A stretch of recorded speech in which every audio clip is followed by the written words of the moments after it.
Here with the Alchemist, Rob Acosta. What's good, Rob? What's up, man? Oh, man, I'm chilling, man. Yeah. Big weekend. Yeah. Your man, Devin Haney, as you predicted, defeated Regis Prograis. Dominant fashion. What was your thoughts when you were watching it?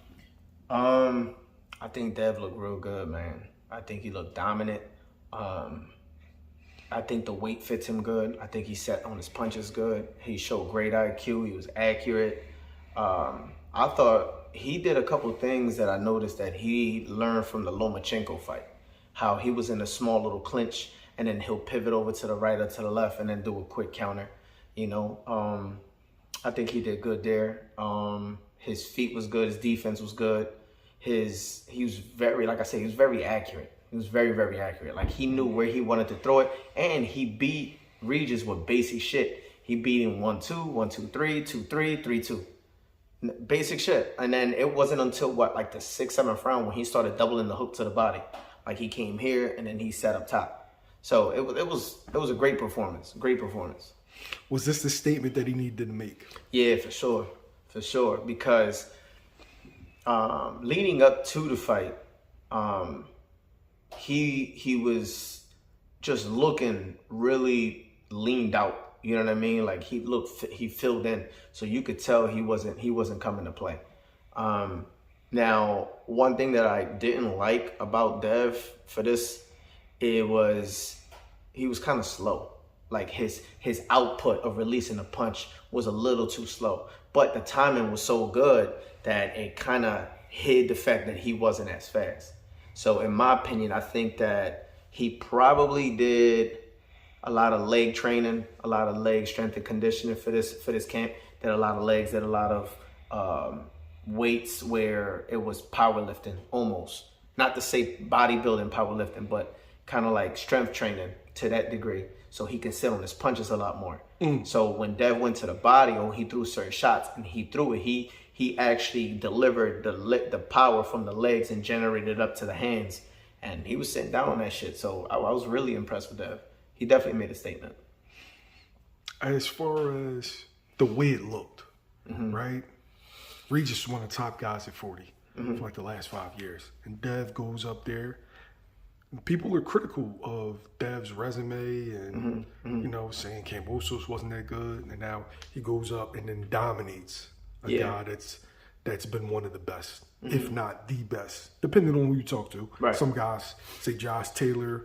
Some guys felt like Regis won. Why do you think it looked that way?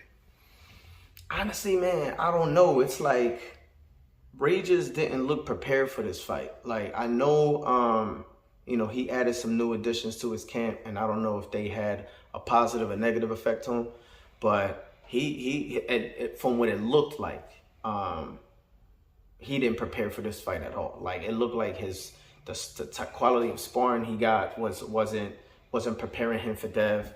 He didn't prepare nobody for the height difference, or even if it wasn't much of a height difference, but the range difference, because it was 68 to 71 in arm range. So he didn't even prepare for that.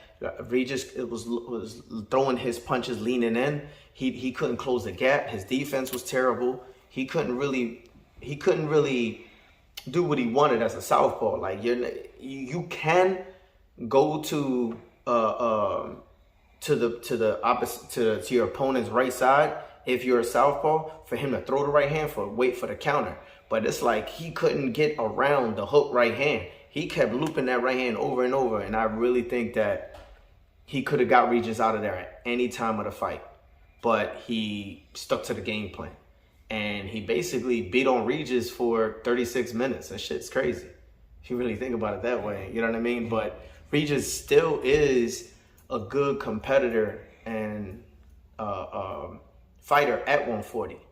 But in my opinion, I think Regis got to go back to the drawing board and really take time and to figure out what changes he can add now more to his camp to just make him a better overall fighter. You know, he might have to go back and then work on his feet, work on his hands, work on his head movement, work on his defense. He got to do something because, you know, that ass whooping was it was kind of like Mayweather Gotti, but in a less aggressive way. You know what I mean? I mean, in a 12-round fight, we got Arturo Gatti and Mayweather, and you can honestly compare that to Dev and Regis. The only thing is Mayweather was far more aggressive. But in a 12-round fight, he set a record for landing the least amount of punches in a 12-round fight. Do you know how crazy that shit sounds? He broke Shakur's record, but the fights look completely different, whereas though people were unhappy that Shakur did a lot of moving. Yeah. Like, you landed 36 punches in a 12-round fight. You know what that means? Let me put this in a little bit of perspective for you. That sounds so bad, but then when you really think about it, Mayweather and Carlos Baldomir landed more punches on Mayweather than Regis landed on Dev. Really think I'm gonna let that sink in for a little bit. You know what I'm saying? In the words of Devin Haney, I'm just a private school guy. Bro, he's a private school kid and gave him a personal ass whooping. You know what I'm saying? But also in the same sense too, like Regis came to fight where Dev came to box. You know what I'm saying? And I don't know. It was a beautiful, beautiful display of boxing.